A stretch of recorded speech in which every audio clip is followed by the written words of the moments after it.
Good morning, and we are live. I am so glad to be here with you folks. I'm very excited, feeling much better too. I want to thank you for being so patient with me over the last few shows. I have, I tell you now, I didn't want to whine about it when it was going on, but I've been dealing with a little bit of COVID. About 5 days of solid migraine headaches. You could tell in my voice, the congestion, the nausea, the air, all the works, man. I had it going on, but I'm on the mend now. I'm feeling much better. Let's do this. I'm excited. Let's get right into it.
Good morning, everybody.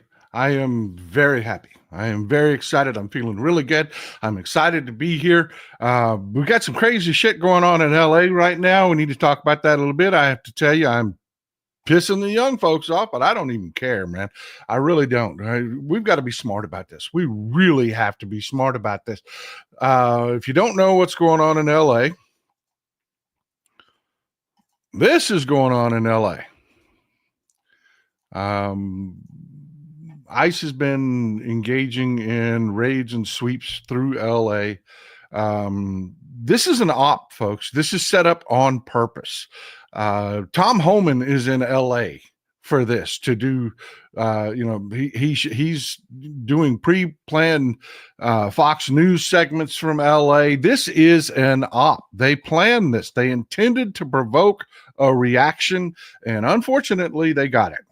ET here says, make use of the mapping function of the mobilized site to find things that you can do that are near you. Check it daily as it changes often. Get involved and hold the line. Amen. Amen. A lot of folks are saying, I urged people yesterday to please go home. Just go home. Unfortunately, just like with the Black Lives Matters protest, they were able to infiltrate troublemakers, and there is, we've talked about this before. We've talked about filling the space. We've talked about controlling the narrative. We've talked about all things that are going on. Well, look, I'll just show you what I said. I'll just show you what I said about it. And I've pissed a lot of people off with this, but I don't even care. I don't. I understand the sentiment. I understand being upset. Thank you, Donna, for being here. I understand the emotions. I understand that if it's your people that are being taken by ICE, you're going to be pissed. You are. You're going to want to lash out. You are. And I understand all of that. That is not what we're talking about here. Folks, they have video already circulated to all the right-wing, especially the social media influencers that they have, are putting out video of people in motorcycle helmets. What did I tell you about the masks? What did I tell you about the cameras out? If you're going to be at these things, no masks. Show your face. If you're there, you're not a criminal. You're righteous. You're exercising your rights. What the fuck do you need a mask for? You don't. You just don't. But they've got videos circulating everywhere of these idiots picking up rocks and bricks and chunking them at not just government vehicles, but any vehicle driving by. Folks, fill the space. They also have Fox News is running ad nauseum this clip of this moron on a motorcycle. There was a car that was set on fire. There are reports that it was set on fire by ICE. They were firing stun grenades and tear gas canisters into the crowds, and one of them entered this car and set it on fire. That's the reports we're getting from the street, is that this car was set on fire by ICE. But Fox News is running ad nauseum video clips of this moron on a motorcycle carrying a Mexican flag, driving in circles around this burning car. That's what's filling the space.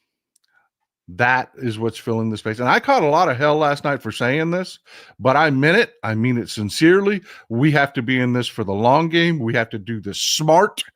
I'm not saying don't protest. I'm saying don't get into a pissing contest with the National Guard. Be smart. Bore the National Guard to death. But yeah, this is the moron with the Mexican flag riding in circles around a burning car. That's what's on Fox News. That's what they're showing. That is the narrative today. Is it the shitty job numbers? Is it them revising the job numbers down for March and April? No. Is it the chaos with Elon and Trump? No. Is it the failed trade negotiations that are going on? No. It's this. It's this. And people are angry at me because I am telling people the truth. That is what I do, folks. I am not here to tell you what you want to hear. That's not my job. I'm not a fucking grifter. I'm not. Newest Bill, thank you for supporting the show. That is huge, my guy. That is huge. Thank you. I thank you for always being here. I have friends and family there. They are not engaging. They are saying, good. Randy Oliver, Blue Thunder for a donkey name, and everyone be cool in the streets. Amen, man. Amen. I hear you. That's a good name, by the way. Deborah Emery, thank you for supporting the show. I appreciate it. So look, we're going to take a minute here, and we're going to roundtable this small section of it. And I want to hear from you. I want to know what you're thinking. I want to know what you're feeling about what I'm saying. I do. I'm not going to cater what I say to people's feelings, because what is right is right. They want this. This is an op. They had agitators there. They knew that they were going to do this shit. I have a video clip here for you. This is David Huerta, the SEIU, the Service Employees International Union head, the head of the largest one of the largest unions in the world. And ICE is assaulting him. They injured him. They banged his head on a damn curb. But yeah, there's video of this everywhere. Let me blow this up real fast.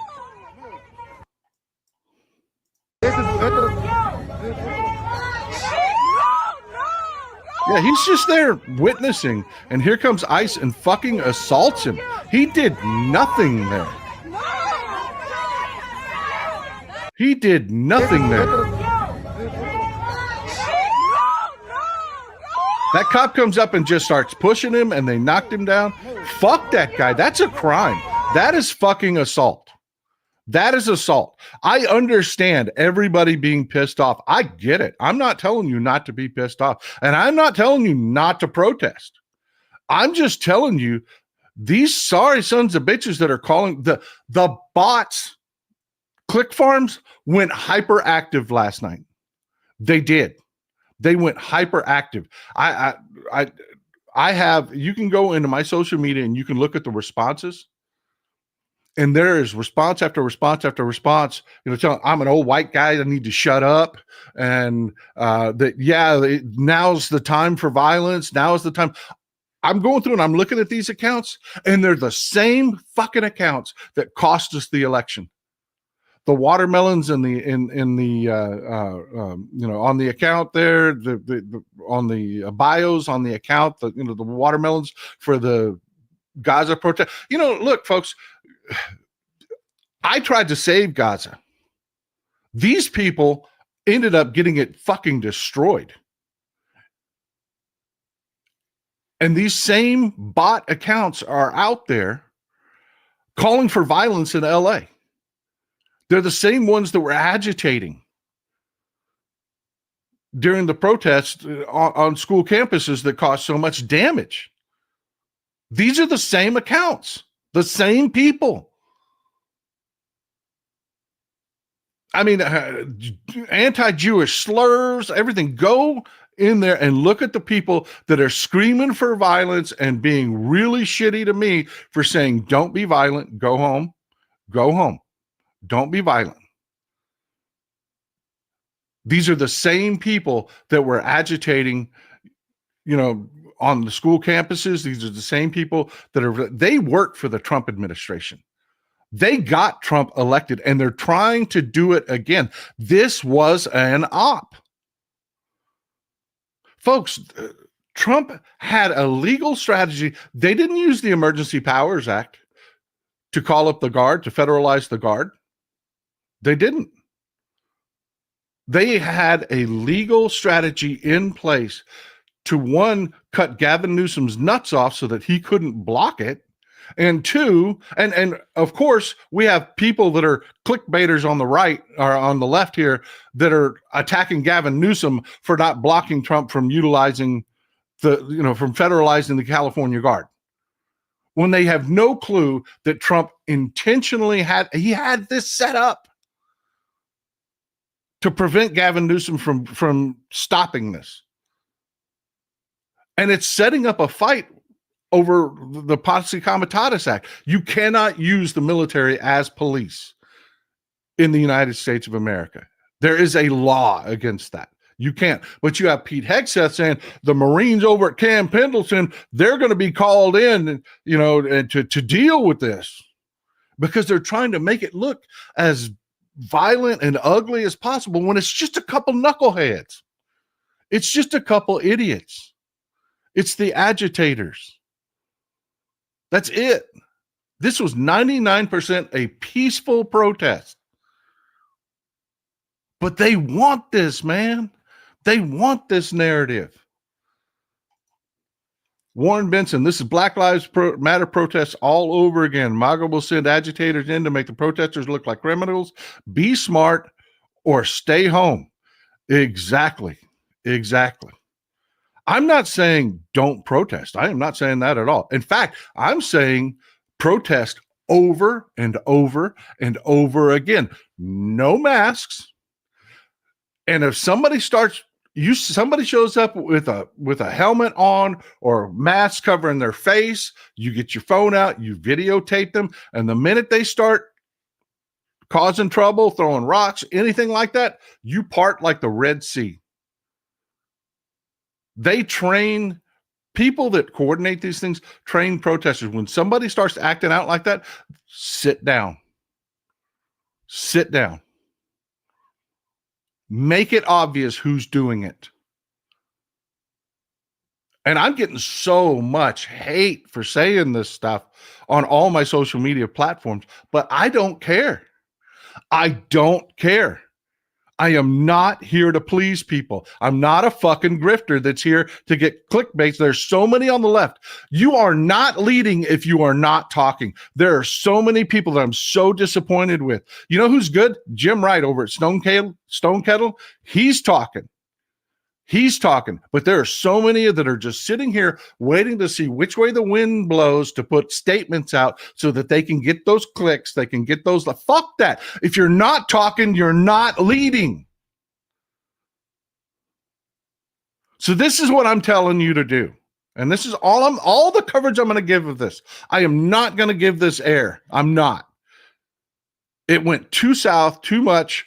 Too many of the agitators are getting in there and getting too much attention. This is what I'm going to say. Yeah, protest. Absolutely. Peacefully protest. They want to call out the Guard, go home. Bore the Guard to death. And when they pack up their shit and go home because it's just them, the only swinging dicks out in the street,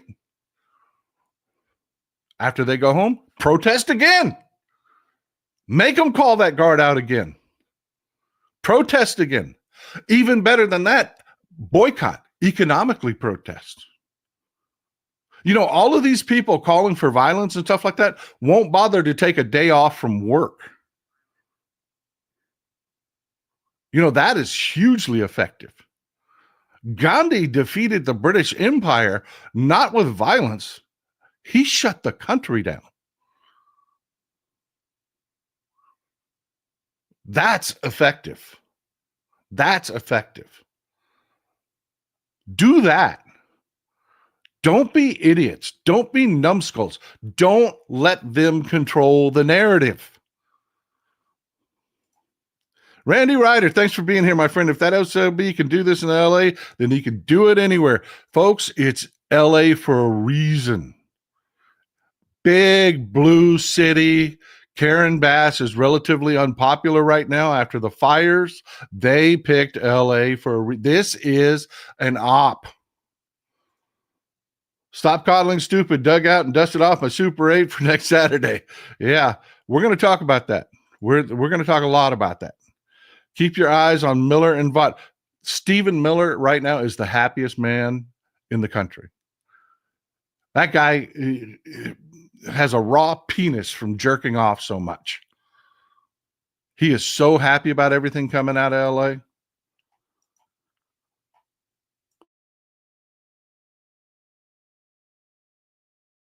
Catherine Ryan says, you are speaking the truth, and we need to get the message out that we need to practice peaceful protests, just like the civil rights protests. Amen. Amen. Everyone needs to post this message out. Amen. Amen. Christopher Daly says, you don't need to convince me, Paul. This is all part of the plan. Agitators on the ground, bots on the computers. Yep.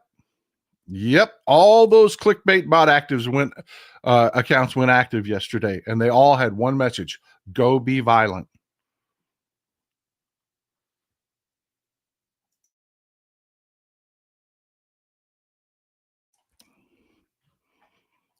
But yeah, let's talk about something else for a minute. I want to introduce you to somebody. Most of you don't even know who it is. You probably heard the name before because it's a really interesting name, but this is Harvey Milk. Stick with me. We're going to jump in the Wayback Machine for a little bit, but this is a very valid point here. We're going to circle back around, and I won't take too long. This is Harvey Milk. Harvey Milk was born in New York in 1930, a suburb of New York City. Grew up there, went to school there. Then went on to join the military.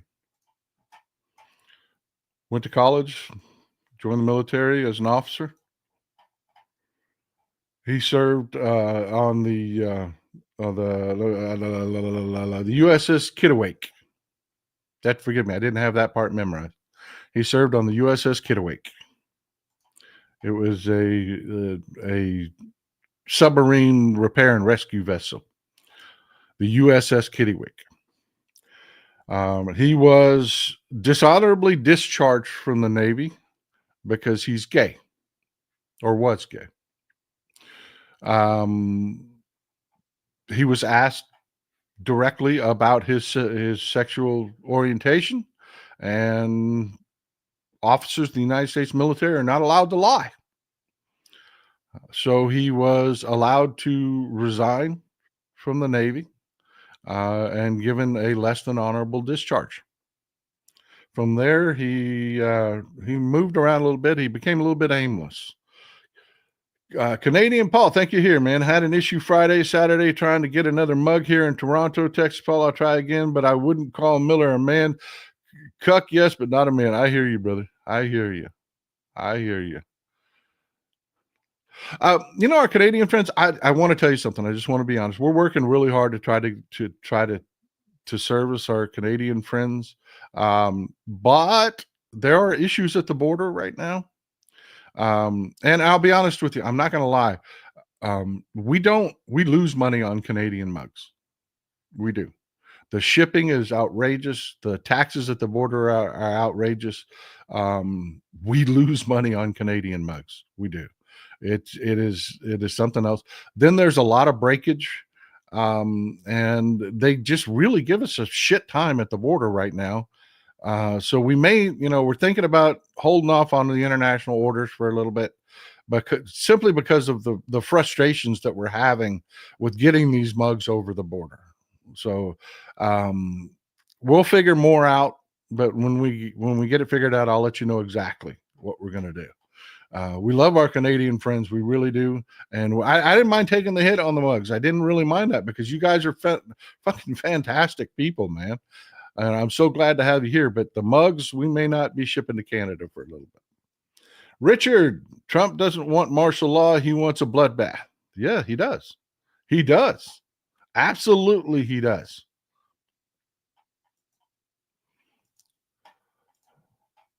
But Harvey Milk went on. He was a little aimless for a while, and he moved around. He even moved here to Texas for a little bit. Moved back to New York. He's had a few different jobs in New York. He worked as an actuary for an insurance company. He's a smart guy, educated, smart guy. Just kind of lost his focus a little bit after he left the military. Then he ended up in San Francisco. And I got to tell you, the guy was a stone cold conservative at this point. He was stone cold conservative. He worked for the Barry Goldwater presidential campaign. He did. That was one of the jobs he took moving around. He was a conservative. Vincent Saravo, is it Saravo or Saravo? Help me out there. Be consistent, be patient, be forceful, grow the Latino movement nationwide. Remember, Floyd protests worked. Absolutely. Absolutely. Smart protesting. Phones out. You record those agitators. Remember all the videos, the little white girls they kept tagging BLM on things? And then when they would start filming them, they'd take off? Yeah. Phones out. If your cause is righteous, you don't need a mask and you don't mind recording. But Harvey Milk ended up in San Francisco. And he figured it out. He did. He figured it out. He ended up running a photo store on Castro Street. But turns out the guy is a really good organizer. He kind of found his niche. He did. He was a good organizer.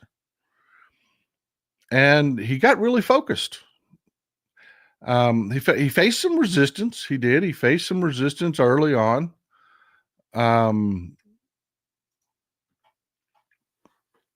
He faced some resistance early on. And, this is just on the back of my mind. Screw it. We're going to put the Canadian Cups back up. We are. We're going to put the Canadian Cups back up. It ain't about the money, folks. It's never been about the money. It's not. It's not about the money. The hassles are a bit of a hassle, but we'll deal with that. Our Canadian friends, elbows up, my friend. I'm telling you right there. See, elbows up. Let's do this. I love you folks. Y'all want a cup, order a cup. I'll make it happen. I will make it happen. I love you people. I really do. But back to Harvey Milk. I'm ambling here. Harvey Milk. He did. He discovered he was a pretty damn good organizer. He kind of found his calling. He did. And he started to work within the gay community. And he ran for supervisor in San Francisco, the supervisor position in the San Francisco city government. Kind of like some people have commissioners, some people have in San Francisco, they were supervisors. And he met a lot of resistance. There was already an active gay movement. And remember, this is a guy that was a conservative that has, his politics changed. He did. There's a lot of people going through that right now that were Trump supporters back in 2016. And they're like, they're horrified. And they're changing. Their politics has changed. Harvey Milk went through that same thing. He was a Navy officer and, he was a conservative guy. How many times have we seen that story? Conservative Republican guy, turns out he's gay. And then when he discovers that, he just needs to live his life, he becomes a Democrat. And, how many times have we seen that happen? That's what Harvey Milk did. But he did meet a little resistance because I'm going to tell you something. I am an unabashed, proud Democrat. There is kind of a tradition in the Democratic Party. And it's causing to tell me about, how much I mean, you can tell this is causing tensions today. There's kind of a tradition in the Democrat, not kind of, it's a tradition. It is a standard. It's a rule in the Democratic Party. And that is, if you didn't set up the chairs, you don't get to dance. And what that means is, okay, Johnny come lately, we love your fire, but there's a lot of people here that have been keeping the lights on and making things happen for a really long time. That's why I tell people, get involved with your local Democratic Party. They need your energy. Just don't walk in and try to take over the damn party, because there are people that have been doing this for a really long freaking time. Well, here comes Harvey Milk, former Republican turned Democrat, new to the scene. He's from New York. He's moved to San Francisco, and he got a lot of resistance from, from folks that were in San Francisco that were like, hey, man, we've been fighting this fight for a long time. I'm glad you're here, but no, you're not our new leader. You're not. But much to Harvey Milk's credit, he toughed it out. He did. He stuck around. He kept organizing. He kept working. Peter, thank you, my friend. Wow. Good Lord, buddy. Thank you, man. That is huge. Absorb some taxes, Texas Paul. We love our Canadian friends, unlike Disaster Donald. Amen, brother. Amen. I appreciate you guys. I really do. And we will do just that. I promise you, our Canadian friends, I will get you your cups. You want cups? I will get them for you.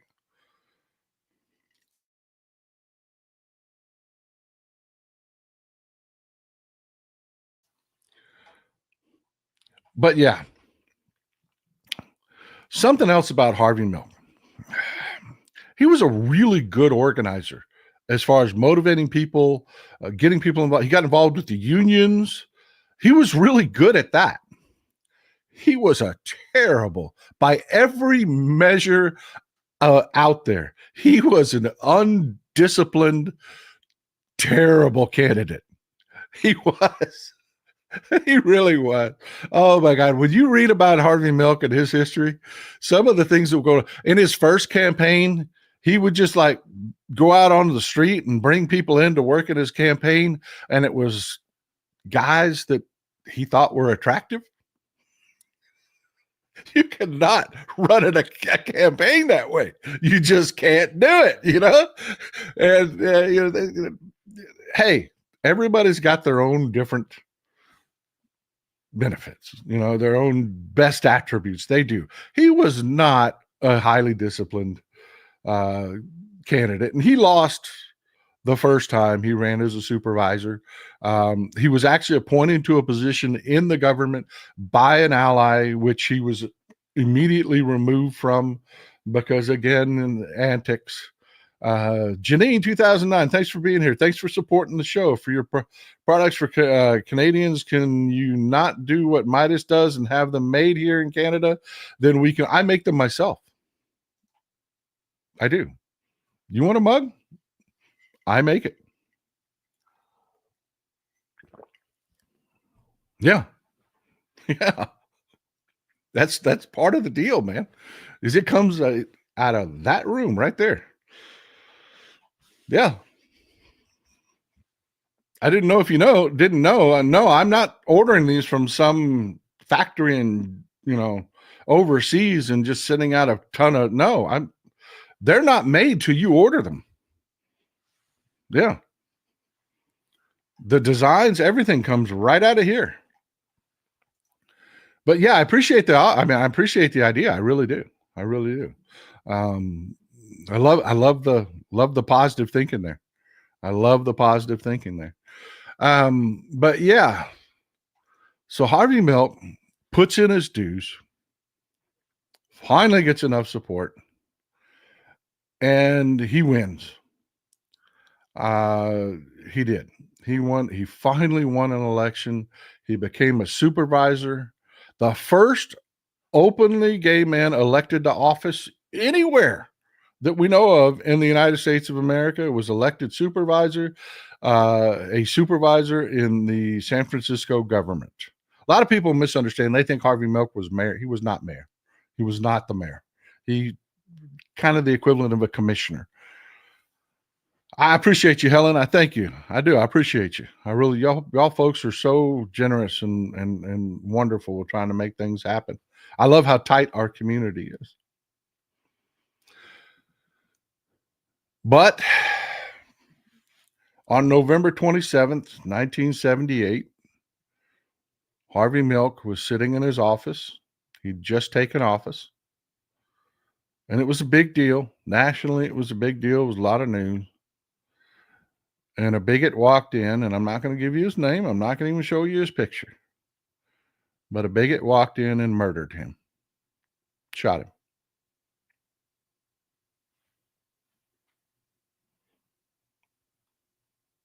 That happened. They martyred him. He became a huge icon in the LGBTQ plus movement. The name Harvey Milk is up there with Stonewall. When they assassinated him, it's like the old Obi-Wan thing. You strike me down, I'll become more powerful than you ever imagined.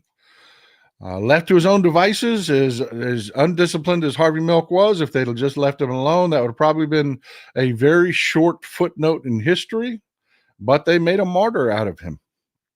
Thank you for the support, Jim Slayton. I appreciate you. They did. They made a martyr out of him. And on November 27th, 1978, they assassinated him.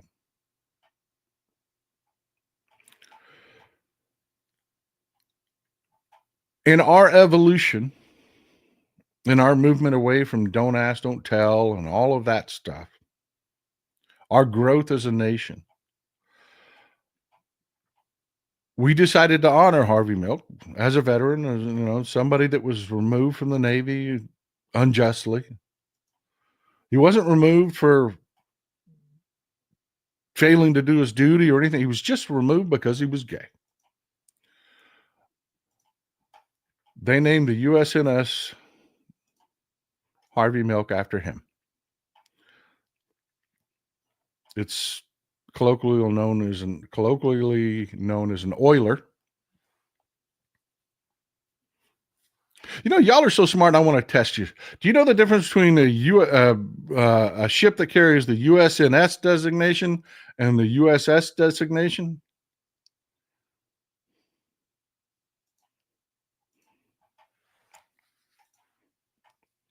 Under construction. Oh, Canada, order some mugs. They're fun. I appreciate you guys. I do. I really do. Jeremy Breeden, maybe this will help cover the shipping costs for our Canadian. Y'all are so generous. Y'all really are. Thank you for being there. USS stands for United States Ship. United States Ship, USS. It is a Navy ship that is crewed and operated by United States Navy personnel. It's an armed vessel. It is a commissioned naval vessel. Thank you, Annie. I appreciate you. I appreciate you supporting the show. Linda S., also to help with the shipping tax. I appreciate you. I really do. Guys, I really appreciate you guys. I do. USNS is a United States naval ship. That is a ship that's owned by the Navy, but it's operated by the Military Sealift Command. It's manned by what are known as CIVMARs, civilian mariners. And just if you know a young person looking for a career, civilian mariner working for MSC, the Military Service Command, outstanding job. A sailor in the U.S. Navy, while taking care of benefits and whatnot, are pretty good. They don't make a lot of money. A CIVMAR can make six figures. U.S. Navy sailor is on call 24 hours a day. Their shifts are incredibly long. Hard work. CIVMAR typically works an 8-hour shift. Yeah, it's a good job. It really is a good job. It is. Lance Marshall, help keep the lights on. Thank you, my friend. I appreciate you. Dennis, I appreciate you. Help with that. Y'all are so damn generous. Y'all really are. Y'all are wonderful people. Thank you, Joan. I appreciate you. Shaking my head. Thank you for being here. National Guard just arrived in LA. Yeah. And bore them to death. Bore them to death. No footage. No, control that narrative. Control that narrative. Vincent Day, keep up the good work. Thank you. I appreciate you. Well, I mean, that's a good thing, right? Name the ship after him, show him some recognition, show our evolution, show we're growing. Pause that for a moment. Pause that for a moment. This is the USNS Medgar Evers. It is a bulk supply ship. Also, you notice it's got the USNS designation. It's also operated by the MSC, the Maritime Sea Lift Command. And these ships will typically, they'll have a Navy officer in charge of them. Not always, but they will. But they work in conjunction with the U.S. Navy. They are U.S. Navy owned vessel, but they're just operated by Civmar.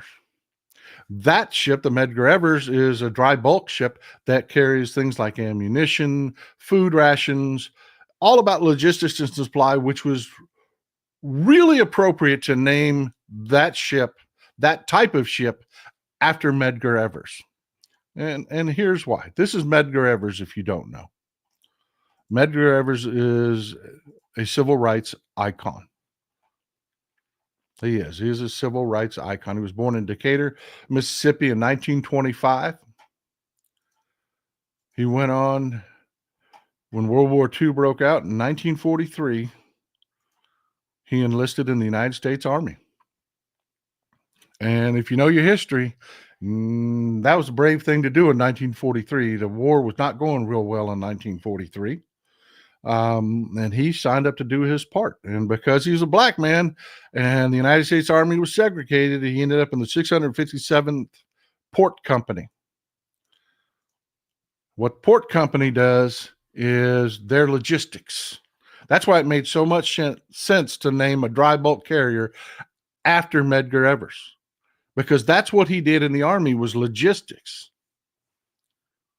He took part in the Normandy landings.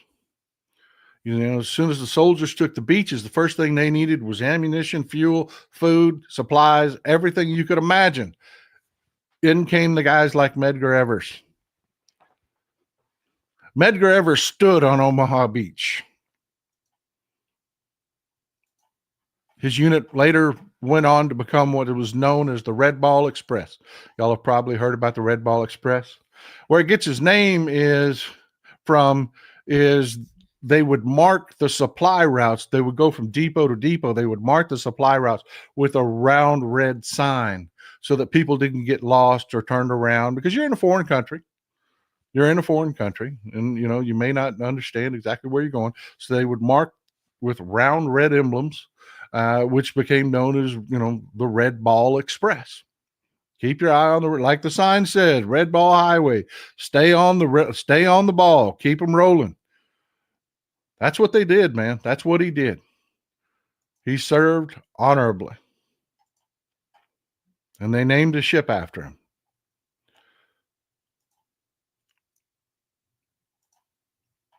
In no small part because of what he did, when he got out of the military. Because when he was in France, one of the things that he saw firsthand, and it was hugely transformational, hugely motivational for him. You have to think about this. This is a young guy from Mississippi during that era. He gets to France and he sees the French units. Well, they treat their black soldiers as equals, with respect. There's no segregation. They were treated with respect. They weren't called slurs, and this really, really affected him. This lit a fire under him. It's one of his earliest quotes is, when we get back home, we're going to straighten this shit out. And he didn't say shit, but you know what I mean. Putting my own flair on it. So he gets back to Mississippi and he goes to college. And I got the exact date here when he graduated, but he graduated from Alcorn College with a business administration degree. And he became active in the NAACP. And is this the same time that, Brown versus Board of Education, desegregation of schools? He went to work with like I said, with the NAACP. He was, participated in the wade-ins down in Biloxi. If you don't know what that is, beaches used to be segregated down in Mississippi. There were white beaches and there were black beaches. So a bunch of them just said, to hell with that. And they went down to whatever beach they wanted to go to, which was, hey, the white beaches were nicer, right? And they just waded around in the ocean. God bless them. God bless them. They said, you're a second-class citizen. Medgar Evers said, we'll see about that. God bless him. He also coordinated with the NAACP after the Brown versus Board of Education ruling.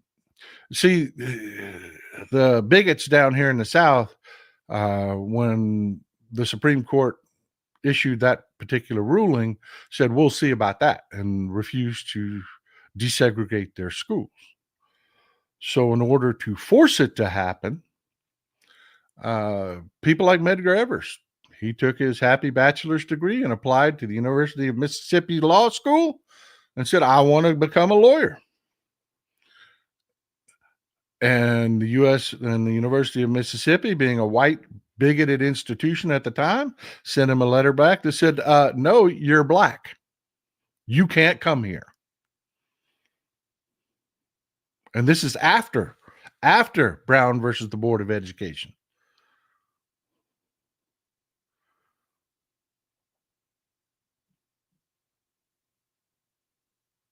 Talking about a man in the most bigoted part of the country, most hate-filled part of the country, standing up, saying, no, you will treat me like an equal. You will treat me like an equal.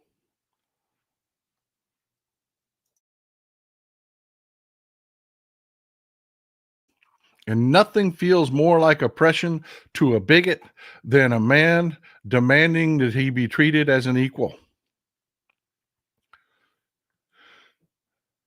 He also helped foment keep alive and keep active and keep working on the investigation into Emmett Till's assassination, the lynching of Emmett Till. So he was not one of the most favorite people of the Ku Klux Klan, as you could imagine. Sylvia P., thank you for being here. I appreciate it. To help with the shipping costs, not much, but I appreciate you. I am truly grateful. $6.99 is a lot of money. It is. I appreciate you. So a murderer, after coming home from a rally, after a John F. Kennedy rally to watch the John F. Kennedy speech, got home late in the evening, pulled into his driveway in Jackson, Mississippi on June 12th, 1963. Got out of his car and he was shot in the back with an Enfield rifle.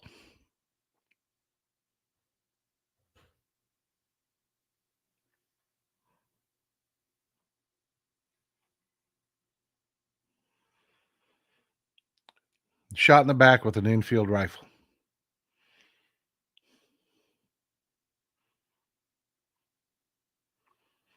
He made it about 10 yards and stumbled down and fell on his front stoop and died.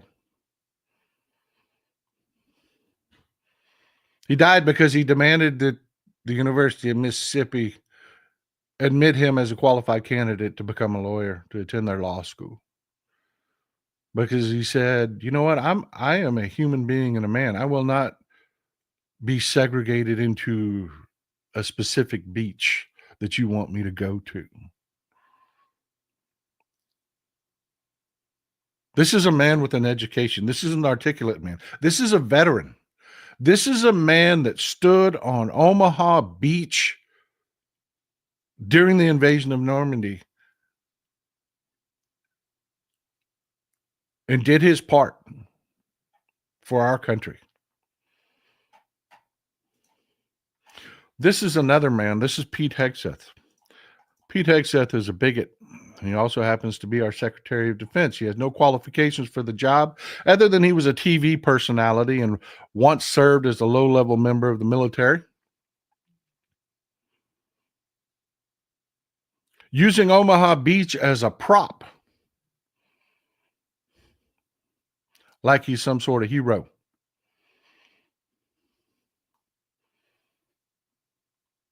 On the anniversary of D-Day, this is Pete Hegseth doing PT on Omaha Beach. And he's doing that at the exact same time that he is stripping the name off the USNS Medgar Evers and the USNS Harvey Milk during Pride Month on purpose because he's a dick.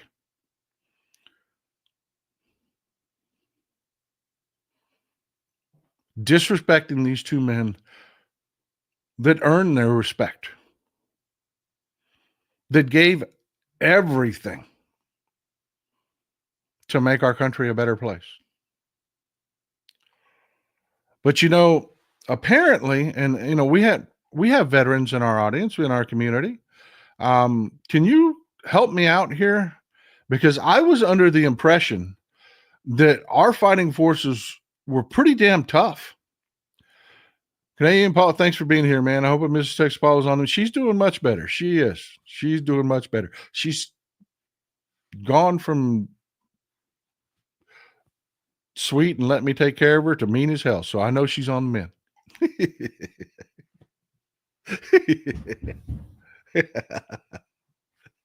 Oh my God. E.T. Many people walked away from fighting for basic human rights. Once a black person was elected president, it is a constant fight. Hold the line.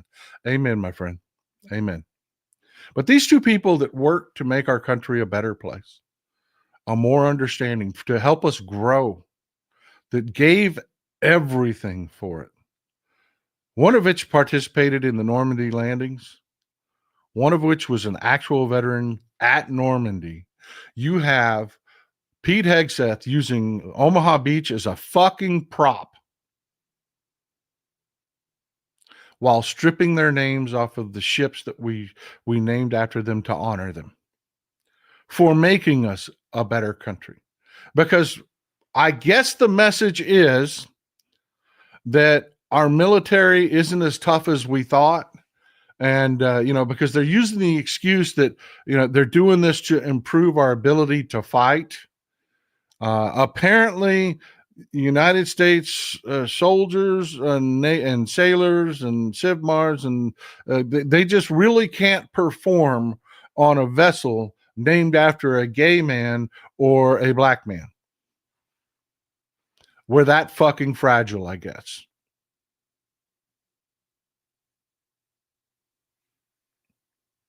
I wish I had something eloquent to say or really sharp or smart or, I don't, but this is just fucking pathetic. And I wish, if you're a veteran, please let me know that our fighting forces are actually strong enough that that they can handle a vessel by the name of the USNS Harvey Milk or the USNS Medgar Evers and still perform their fucking duties. Deborah Emery, help with shipping. I appreciate you. I really appreciate you being here. Thank you, folks. Y'all have been so generous about that. I'm truly grateful.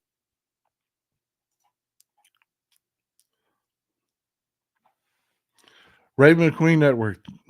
Harvey Milk was one of my gay heroes growing up in San Francisco. Yeah. Yeah, he is an icon of the LGBTQ plus movement. He is.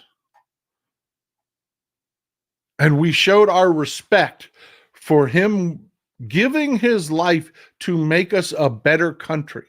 You know, did I just give you some idea that he was a perfect man or was, no. But God damn it, when it counted,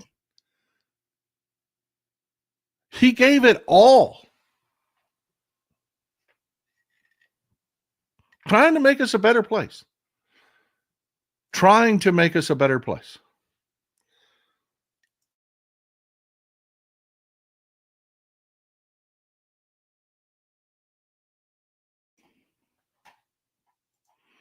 But yeah, that is what this regime represents. That kind of weakness, that kind of stupidity, that kind of disrespect.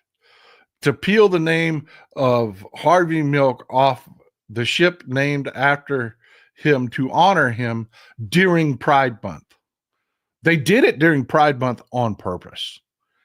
Because if there's, and I heard a corporate news commentator, granted, it was one of their regular invited guests, but it was somebody that regularly appears on the corporate news. You know, I wrap their knuckles left and right for their abdication of their responsibilities. But when they get one right, I will tell you, this person sat there, and I wish I could remember her name. I'm having a mind. I will remember it 10 minutes after the show.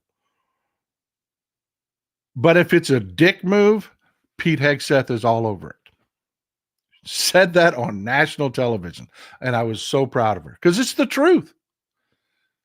It is the truth.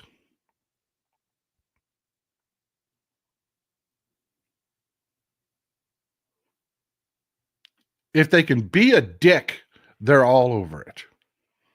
They're all over it. Which takes us to this. This is one of those double-edged swords that on one hand, I'm angry, and on the other hand, it's painful. We need to talk about the parade coming up on June 14th. Kenya Diva, I love you people. You're always ahead of the conversation. On June 14th, let's all buy a chicken taco, set a record, make a statement. On June 14th, 1775, the Second Continental Congress passed a resolution to fund and create 6 expert rifleman companies.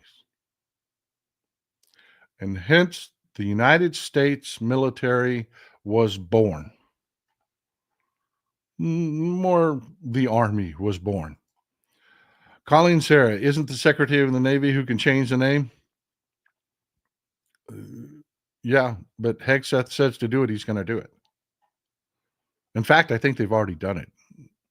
I don't know where in the process it is, but there's nothing that's stopping it in the process. So yeah, June 14th, 1775. That would be 250 years ago on June 14th, the Army was born. And this is why I say it's painful on one hand, because as a civilian who has never served, I carry a sense of gratitude towards our military that I have a hard time putting into words. Someone that's willing to stand up and be a soldier in our Army, I will always have gratitude for. And I wouldn't even mind a parade on the birthday of the Army. I wouldn't. I wouldn't. If it was a normal parade. Because typically, let me pull you up an image of what a normal military parade looks like.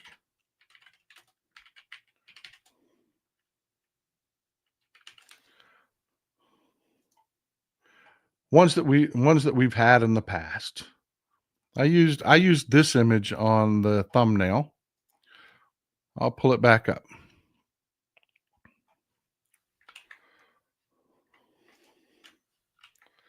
This is what a military parade, you know, we've had military parades before.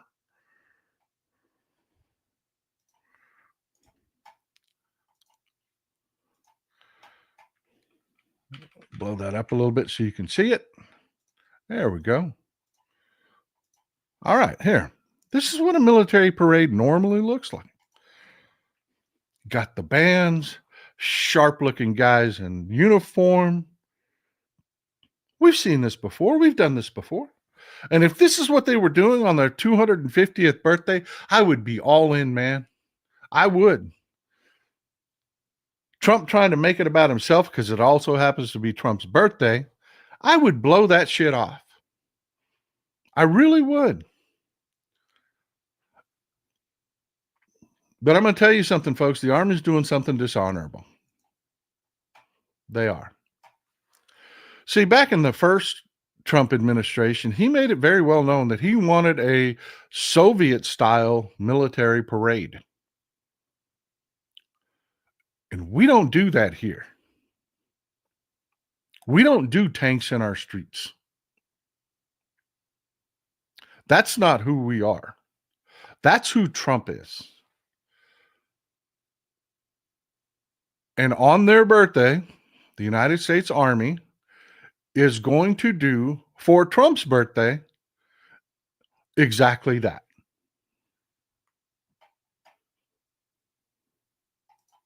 They are. Jordan, sorry, Texas Paul, on June 14th, I have to wash my hair, eat chicken tacos, and hopefully drink coffee out of new taco coffee mug. Yeah, brother, I am telling you, Jordan, I am telling you, my friend, I am telling you, that is exactly what I'm telling you to do. And that's why it's painful, because I love our Army. I love our soldiers. I do. But this is dishonorable. And I'm going to tell people, don't attend. Don't watch. It starts at 6:30 in the evening. Okay, I want you to imagine that, first of all. 6:30 in DC in June. It's going to be 90 freaking degrees.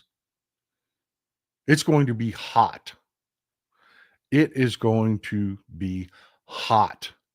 Don't attend. It's going to be miserable. It is.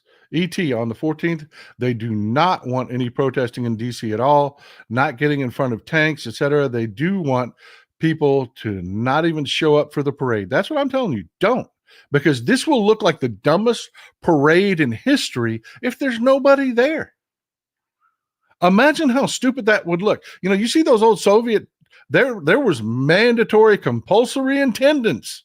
You showed up for those parades or they came and asked you why. You weren't there. Go take a look at them and imagine what those parades would have looked like, or North Korean parades or any of them, if there was nobody freaking there, if it was a ghost town. Do that. Do that. Val Marie, June 14th, to enact change, we need one message from 3.5% of the population. No kings. Impeach, remove, and prosecute. Well said. Well said.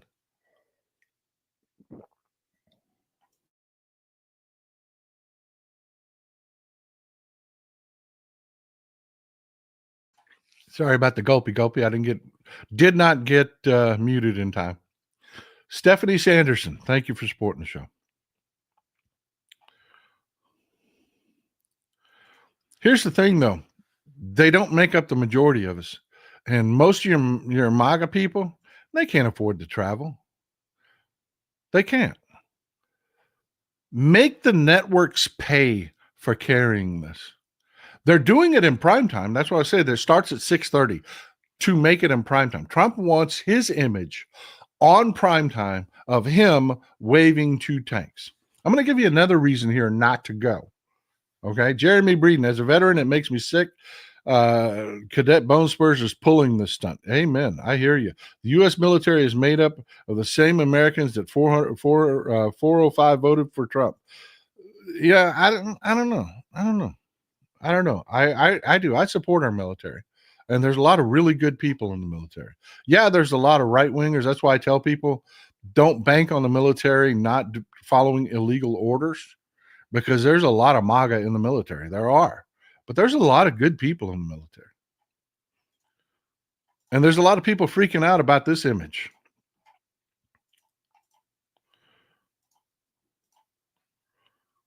I'm going to play this without sound. But yeah, freaking out about this trainload of tanks. Folks, it's 28 tanks. People are talking about it's 4 miles of tanks. It's not 4 miles of tanks. It's 28 tanks. It's 28 tanks. It's 28 Bradleys, 28 Strikers, and I think 4 Paladin artillery pieces. But here's the thing. This is another reason I'm going to tell you not to go. Have you ever heard one of those cars go by that has subwoofers? They were so popular in the 80s. I was so jealous of these guys that had these freaking awesome Alpine sound system and stuff. But you've heard it before, where the cars just boom, boom, boom, boom. You're not even in the car. They're sealed inside the car, or they're sealed inside the trunk, and you can still hear them. Boom, boom, boom. Y'all have all heard that before, right? Catherine Ryan, on the 14th, don't go to the parade and watch it on TV. Instead, go to a No Kings protest and watch Pope Leo's Mass instead. Thank you. Amen. Pope Leo is holding a Mass at the exact same time. Do that instead. Even if you're not religious. The man has some good messages so far. He really does. Elizabeth Ritter, the arrow of view, the protest signs will not show up. It will look like all supporters. Yep. Thank you. I love how smart you are. That is something I hadn't even thought about, and you are absolutely right. The aerial footage that Fox News is going to show you will not be able to tell the difference between a protester and somebody that's actually supporting this. Just don't go. And let me give you another reason why. Now, I was talking about those cars of boom, boom, boom. Okay. Base travels. It does. Base travels. It's very, and one of the reasons it's really difficult to track directionally is because it's a very long wavelength. You ever seen one of those subwoofers go? They're moving really slow because they're generating these sounds in very long, low wavelengths. Bass is very difficult to figure out a direction on using your ears. It just doesn't work that way. High-pitched noises, on the other hand, you can track those right away. But here's the thing. Bass tends to not diminish over distance as much as higher pitch treble noises do. Hence, they call the Abrams Whispering Death is one of the nicknames. Because as far as tanks go, it's really hard to hear compared to other tanks. Because the sound emitted by its gas turbine engines is, one, very high-pitched, which diminishes over distance, and two, incredibly directional. It is blaring out of the back of that tank.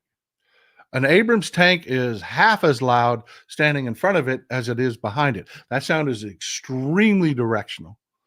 And that sound doesn't penetrate well. It's not like that bass that's going boom, boom, boom, boom. Diesel engines are much louder. But is this tank quiet? And by the way, you notice they're all dressed in the basic green. Look sharp. They do. I'll tell you, they look sharp. But here's the thing. There's going to be 28 of these things. Are M1 Abrams tanks quiet? Fuck no, they're not. Is the sound directional? Yes, it is. It is. Are they quiet compared to other diesels that produce the similar amounts of horsepower? Yeah, because you really got to tune up a diesel to make it move, even a big diesel, to make it produce 1,500 horsepower.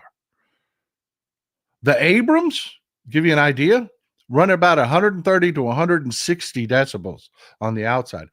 pardon me, the Bradleys run between 130 and 160 decibels on the outside when they're running. And there's 28 of those. They're louder than the Abrams tanks that run about 115 decibels. But good Lord, that Abrams sounds like a jet, because it is.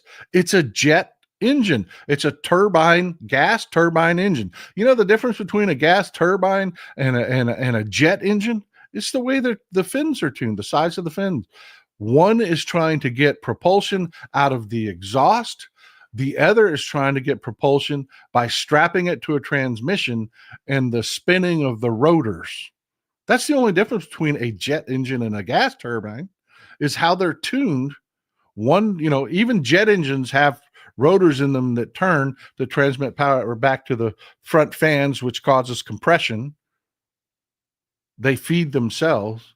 Well, they just strapped it to a transmission. It's going to be 28 freaking jet engines screaming.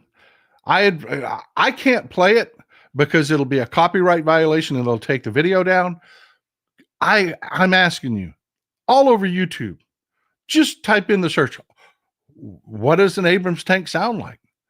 Are Abrams tanks loud? It is literally, you have all heard a jet engine spooling up. That is what these things sound like. And there are going to be 28 of them, but wait for it. They're going to be in line, so they're going to reflect that noise off of each other.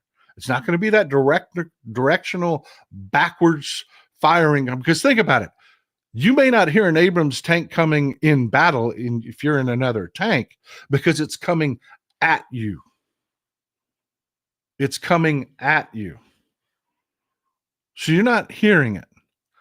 But this is driving down a street with 28 of them in a line. They're reflecting that sound everywhere and off the street. They're on pavement. They are going to scream. They're going to make your children's ears bleed. Nobody thought this through. Now, they thought it through a little bit, because this is the parade route. They start here down by Lady Bird Johnson Park. This is Washington, D.C. Here, let me blow this up a little bit more. It's going to pixelate a little bit, but you get an idea. They're going to start down here by Lady Bird Johnson Park. They're going to go across the Arlington Memorial Bridge. Not too many at a time, I hope. And then they're going to hit the main parade route, which runs across, and this is where the viewing area is going to be. This is where Trump's going to be set up. And it's going to run across the mall. It's going to run across the mall. They're not going into any of the traditional routes that you see where they're going in between buildings and whatnot, because it would make the fucking windows in the building shatter. They're that loud. You can hear an Abrams tank from miles away if its ass is pointing at you. They're going to rip these streets up, and it is going to be loud. Don't go. It's going to be 90 degrees. Your kids are going to be screaming. You're going to be uncomfortable. And folks, the Abrams are loud. The Bradleys, oh my God, they are that diesel in a Bradley is screamingly loud. It is 20 to 40 decibels even louder than an Abrams tank. This is fucking stupid. But Chicken Man wanted his parade. Captain Bone Spurs that never served, that got deferments, and avoiding sexually transmitted diseases was his Vietnam, wants his military parade. So the Army is going to give it to him.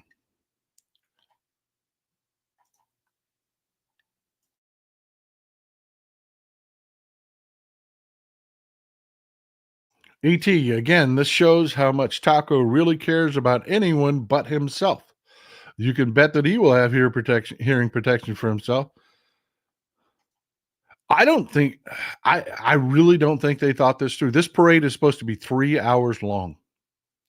I don't think they really thought this through. In fact, I think there might be an officer in the Army somewhere that was like, you want me to drive one of these through DC? Okay. Yeah. Okay. You're going to love this. I can't help but think that there is because they know. They absolutely know how loud this is going to be. This is going to be definitely blaringly loud. It is. May they have the day they deserve. And I'm sorry. I want to apologize again to the United States Army and every soldier in it. We love you. We really do. I cannot express in words the amount of gratitude I have for the job that you do in keeping us safe. I am grateful, and I am sorry that this orange piece of shit politicized and bastardized your 250th anniversary. That is a significant milestone. I am sorry. But what you are doing for him is dishonorable. It is. And I can't honor it or you on that day. I just can't. This isn't who we are. We don't have Soviet-style military parades in our country. If it was just you in uniform marching down the street, I would celebrate you the livelong day. I would. But the moment you put those tanks in our streets, and the moment you did it because Chicken Man, Taco Man, wanted a parade on his birthday, you made it dishonorable. And I can't support that. I just cannot support that. Lincoln, the entire regime and Trump family needs to be held accountable, and Ivanka's daughter needs to go to oh, that's cold, man. That is freaking cold. Damn. Going after the grandbabies. Jesus. Take a breath, my brother. Take a breath. Take a breath. The adults are one thing. Eric, fair target. Ivanka, fair target. Even Barron now, he's getting political. Fair target. The kiddies, leave them alone. Leave them alone. Grice 107, protesters should plan ahead with large signs and formations visible from the air to prevent helicopters views to make them look like support. It's a thought, but I'm telling you, it's a better thought. Make the media pay for doing this. Don't participate. Don't give them ratings. Don't show up. Don't. To me, and I know, and this is where we'll go into the roundtable. We've got about 15 minutes left for a roundtable. This is where I'm at with this. And same thing with the protests. They want a confrontation between protesters and the National Guard. Don't give it to them. You're not proving anything. I've heard many people that have, put the very, very understandable sentiment that they're people, they're holding people, they're kidnapping people, they're holding people in these buildings. But folks, this isn't Bastille Day. You're not going to breach these buildings and take these people away from. No, they're just going to keep bringing soldiers and more soldiers and more soldiers until they kill you all. This is not 1790s France, folks. We're not going to do it the same way. You would need 1 million people to make that happen, and you're not going to have it. Don't. William G. Atheist, can members of the military refuse to participate? They will get drummed out of the military, but yes, they have to. You are legally obligated as a member of the military to not follow an unlawful order. And there are hotlines. You have former generals that are posting all over social media the hotline number for these soldiers if ordered to engage in an illegal act, where to contact to get support to prevent the military from acting against them, because that is exactly what will happen. Is the military will act against them the moment they refuse that order, because it will be an order.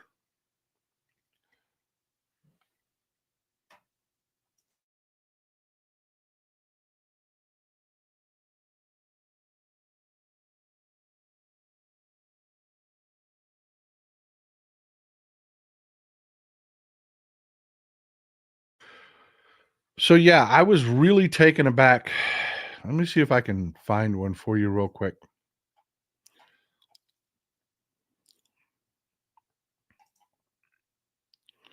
Of some of the people that were, oh, there's so many comments. This is going to be difficult to find. This is going to be difficult to find. But I'm going to see if I can find, while we're going to the roundtable, I want to hear your thoughts, see your thoughts in the chat about, one, don't give them what they want in LA. They set this up. They staged this to intentionally cause this confrontation. That's why Homan was there in LA. That's why these press engagements were pre-set up. They knew they were going to be abusive. They knew they were going to do this shit. And folks, let me tell you something. We're going to find out once we take Congress and the midterm, start doing some investigations. We're going to find out these are fucking contractors. These aren't even law enforcement. I have never seen a law enforcement officer wearing tactical gear and tennis shoes. Ever. Let me see if I can find one of the.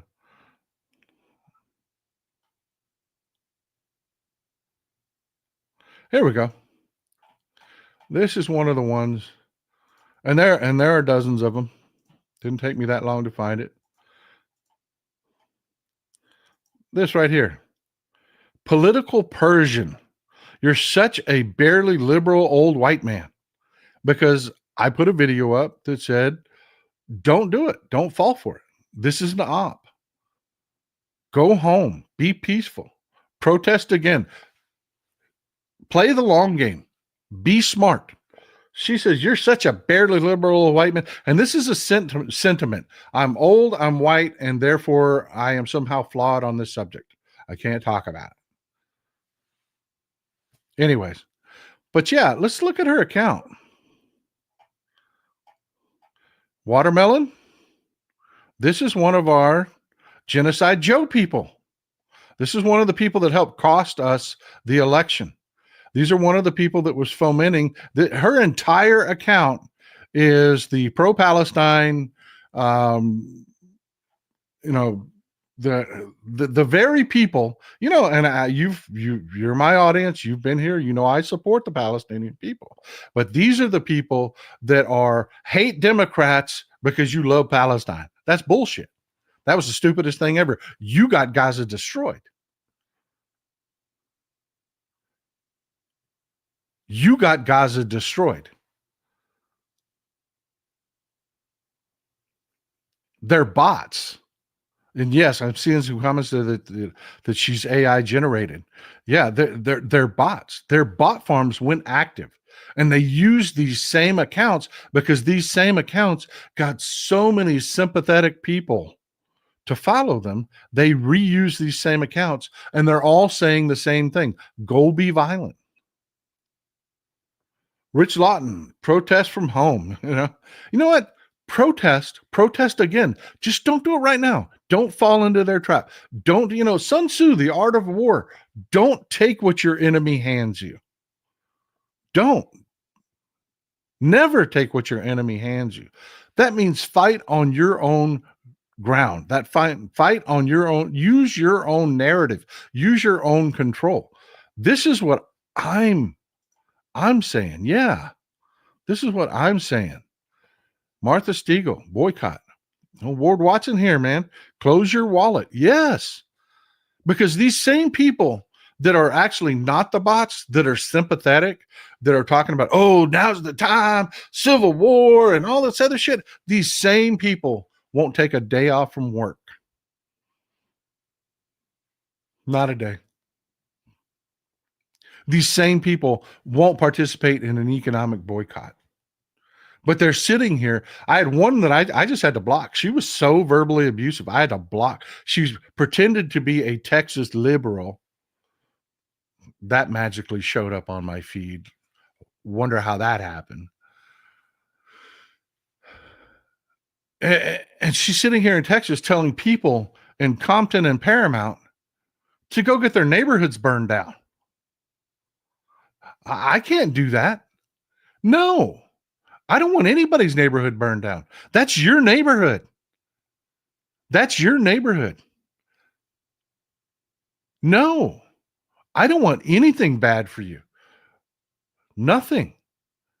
And all these agitators are like, yeah, go be violent. Who cares if the police come and this, that, and the other? You know, this is the time to push them back and this, that, and the other. Get our people. What does that even mean? You really think you're going to storm this jail facility and start hauling people out of it? You think this is 17? You think this is Bastille Day? Really? That's your delusion? This is why sometimes I love social media, because we build our communities there and we're able to do good things. But this is sometimes why I sometimes hate social media, because you've got these people that just don't know anything about what they're talking about, telling people to engage in behavior that are going to have horrible consequences, hurt us politically. We've talked about filling the space before and controlling the narratives. This is why the people are like, yeah, you just shield for the Democratic Party. I'm like, yeah, why don't you? Why don't you? I'm not a shill because I'm not paid. I do it because it's the right thing to do. Because there's two political parties out there, one that does what I want and one that is destroying my country. So yeah, I work for the one that does what I want. Unabashedly. Don't hide it. Why aren't you? Instead, you've got people that are going out there trying to get clicks, attacking the Democratic Party. How fucking stupid is that? What narrative are you putting out there? And I will tell you this. I have gone sideways with good friends. And this is not fights, personal fights between friends. This is just different subjects. And again, we can talk about any of this in the roundtable that you want. Cecilia Coleman, people stay home. They don't want us to ignore them. No, they don't. They want your face talking about this. Anything to fill the space that isn't they're wrecking the economy, that isn't nobody's talking about the trade issues today. They're absolute failed negotiations in the trade issues. The taco trades. They're controlling the narrative right now. We need to take that back. We need to take that back. And I understand the argument. I understand that these are people, and people really are upset and care, and they don't want people hurt. And I don't want ICE deporting people either. I've said this over and over again. We are an aging country. We need these people. You know what? If you're going to Home fucking Depot to find these people, yeah, you're not deporting criminals. You're deporting laborers. That's what you're doing. Your whole it's the drugs and all that bullshit. Then why are you at Home Depot? Ain't nobody slinging drugs at Home Depot.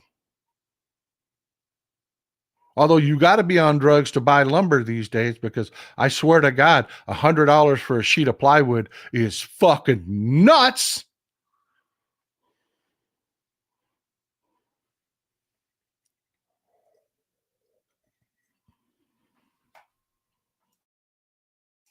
Folks, you want to know how we fight this? You want to know how we protect people and stop this? Control the narrative, win control back in the midterms. Don't allow them to motivate their people, because that's what that footage does. It gets those old bigots off their asses, even though they're getting screwed on Medicaid, even though their Medicare is getting screwed up and they're seeing our government getting wrecked. That bigotry will make them show up at the polls. Let's control that narrative. Let's be smart. Let's take back our government in the midterms and conduct investigations. Let's find out who's behind those ice masks. And this is where I've gone sideways with some people. There's some people that I love them. I do. They're good people. I know they're good people that have gone neck deep into this. It was stolen. Elon Musk used the machines and stole it. No, he didn't. No, he didn't. But let's assume you're right, and that all of the exit polling didn't match the results that we actually got. Let's assume you're right. What's your message? Remember, we're controlling the narrative and filling the space. What is the message that you're putting in the space? And I want an answer. This is a roundtable. We're going to talk about this. I want to know. You are some of the smartest people I know. When somebody's out there saying it was stolen, they're going to cheat. What's the message?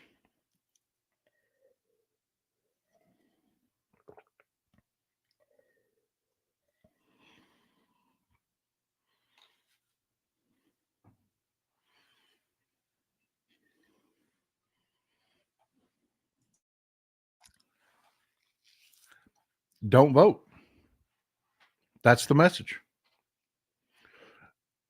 It doesn't matter. You're going to lose anyways. Don't vote. And that's the stupidest fucking message I could ever imagine. And that's why I'm telling you, there are bots out there fomenting negative anti-democratic shit. Both sides are the same, when there's no way any human being with two brain cells would ever think the Democrats and the Republicans are the same. The Republicans are moving heaven and earth to prove that we're not the same.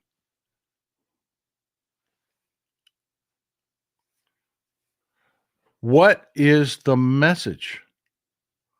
My message is they cheat. They've always cheated. You know, we talked about a dust up going on right now where they brought in a DC law firm to redistrict Tarrant County here in Fort Worth. And the county judge there has cheated. He's always cheated. He eliminated polling places. They've always done stuff like that. So I'm not telling you they're not cheating. I'm telling you, we outnumber them. And the only way you end that cheating is you show up in such sizable numbers. The 35% of eligible voters that did not vote in the last election voted for MAGA with their apathy. Patrick Noah, thanks for being here.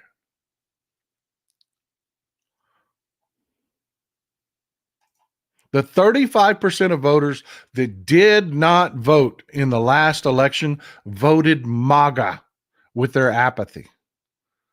Show up.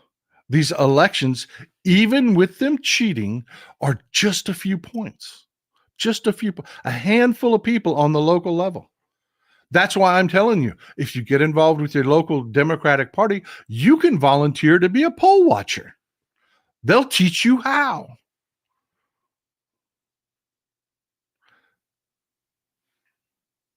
But if you show up and you vote, which is my message, we can have the investigations.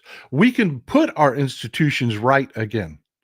We don't even need the White House. If we give Democrats a supermajority in both houses, we don't even need a president. We can legislate and rule from Congress. We can override every single veto.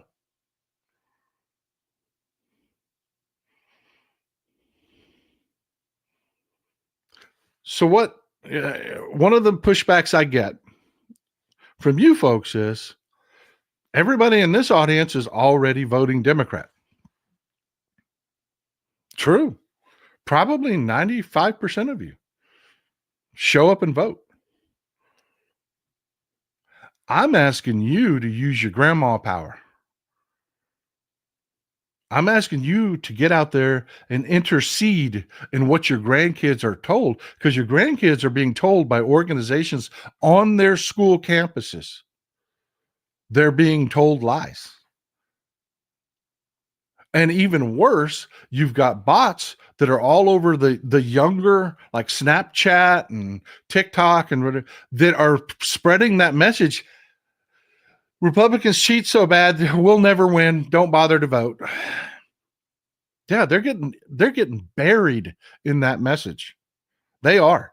I cannot put a social media post up about about supporting the Democrats or voting that it doesn't get flooded with bots and young people just screaming that message. They're going to cheat. No point. Don't vote.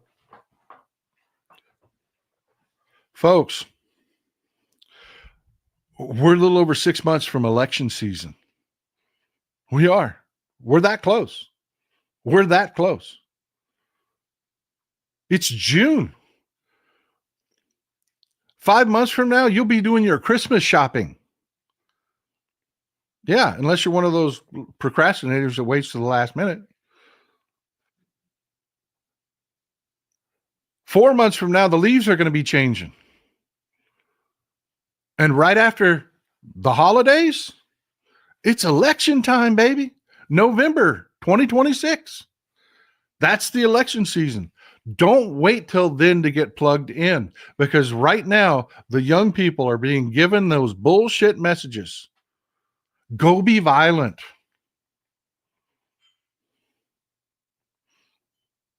Give Fox News all that footage they want so that they can get their people to show up at the polls, even though they're taking grandma's Medicaid away. They're getting her kicked out of her old folks' home. They're giving Johnny Got Rocks and the Broligarchs trillions of dollars in tax cuts while raising your taxes, by the way.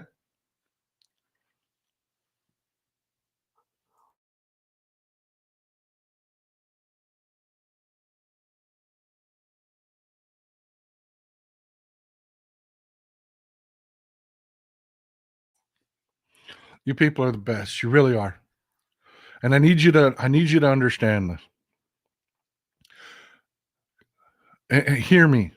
Please hear me when I say this. This isn't kissing your ass. This is just reality. When it comes to running the government, understanding priorities, you're the smartest fucking people in the room. You are. You are. And yeah, the ones that are sitting there saying it in the comment section that, well, what does it matter because we're just talking to each other? I'll talk to anybody. I put my message out all over social media, but that's not up to me.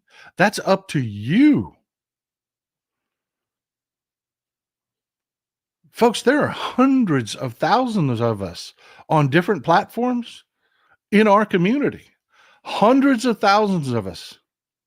In a country of 330 million people, that's enough to change the narrative. If we start networking out, if you use your grandma power to get a hold of those kids and say, guess what you're doing this November? You're voting and you're voting Democrat, and this is why. We're going to change this shit. Oh, but both parties are the same. All they care about are the corporate. Shut up, kid. Shut up. You don't know what you're talking about. Democrats have been hamstrung by Republicans for decades. That's why the Overton window has shifted so far right. That's why what is considered centrist today was a diehard Republican in the 1980s. Do y'all know that? Those people that say, I'm a centrist or I'm an independent, if you took that person, transported them back to the 1980s, that's a diehard Republican. That is a Reagan Republican. That's how far things have shifted. We've got to that's what I'm doing here. And these idiots on social media, you're not liberal enough. Fuck you, man. I'm the guy that's roping the Democratic Party and pulling left because we need we need Medicare for all. We do. Just to survive what's coming next, we do. This is what's going to happen in under a decade, like it or not. Especially since they're going to continue on these Trump tax cuts, and they're going to drive us deeper into the hole. This is just going to happen in less than 10 years. We're going to be forced to slash our military budget. Not by choice. There just won't be the money there. We're going to be forced to raise our taxes. And we're going to be forced to reprioritize what our government does. We're going to be forced to withdraw from the world to a degree because the money won't be there.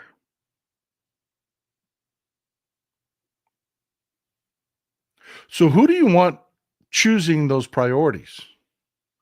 Because the way you dig out of it seems counterintuitive. The way people think, okay, when that happens, just cut. No. That's not how you grow out of this. And you're going to hear that a lot from Johnny Gotrocks and the Broligarchs. We got to grow our way out of this. Just give me some more money. Just give me some more subsidies and tax cuts, and I'll grow us out of this. And you won't have to make that. That's bullshit. Bullshit. You want to grow our way out of this? You put money in the hands of your average American. You give that person health care, Medicaid for all, and you free up those thousands and thousands and thousands of dollars that you're paying, which are a tax. They are a tax on your household that you're paying for health care every year, and you free that money up. Your economy will do better. It will grow. Even the billionaires will do better. They're just too obtuse to see it. They're too full of hate and bigotry to understand it. Rebecca Gray, thanks for being here. Thanks for supporting the show. So here's the thing. Do you want people like us with these thoughts, these views, charting our path? Well, there's only one way to do that. There's two parties in this country. And you got one that's all for the Broligarchs. Tax cuts for them and screw everybody else, including your grandma. And then you got another party that understands these are complex issues. We're going to have to do some things that are counterintuitive. That get it. That's what I say, Paul, how did a hillbilly boy from Texas end up a Democrat? This is how. This is how. Carl Rossi, doing the smoke out in your honor today. Have a good day, Paul. Enjoy, man. Enjoy. Enjoy. I hope you have a wonderful day. Shaking my head. We're being set up for a terrorist attack. That is going to happen too, folks. That is in our future. What they are doing in Gaza specifically, you don't starve millions of people to death and they peacefully go into that good night. No. This is being done by the defense industry, and they are doing this on purpose to create these threats so that we have to pay them for safety from the threats that they created. Colleen Sarah, like GOP proclaimed in 2024, the Dems need to vote and make it too big to rig. Amen. Amen. Amen. Chris R., I want a single payer health. Now what do we do with all the unemployed healthcare insurance people? It's going to be counterintuitive. At a time when we're going to be incredibly tight, everybody's going to want austerity, cut spending. Germany learned this lesson. Talk to our German friends. See what austerity bought them. Aging infrastructure and a struggling economy. But that's what everybody's going to be screaming. And the dummies are going to listen to things like, what would you do with your budget? I got news for you, Cletus. Your budget has nothing to do with the government's budget. Two totally different animals, two totally different incentives, two totally different, totally different outcomes that you want. Not even closely related, Cletus. But you're going to get those talking points, austerity and all this other bullshit. Don't fall for it. Just don't. Just don't. Well, I love you, folks. It's been wonderful talking to you. Use your grandma power. Get out. Get with your families. Influence them. Get involved with your local Democratic Party. I'll say it again. I will say it every show. Get involved with your local Democratic Party. Don't walk in and try to take the place over. Don't. You ain't been there that long. You don't set the seats up. You don't get to dance. First thing you got to do is learn how to set the seats up. Get involved. Get involved now so that come election time, you can be trained as a poll watcher. You can be plugged in to help campaigns. Do it now. Besides, this is the fun time to do it. This is when they're networking. This is when they're having the good times. So that let's all go out and get pizza together meetings. Do it. Love you. This is Old Texas Paul. Enjoy some Texas cities at night.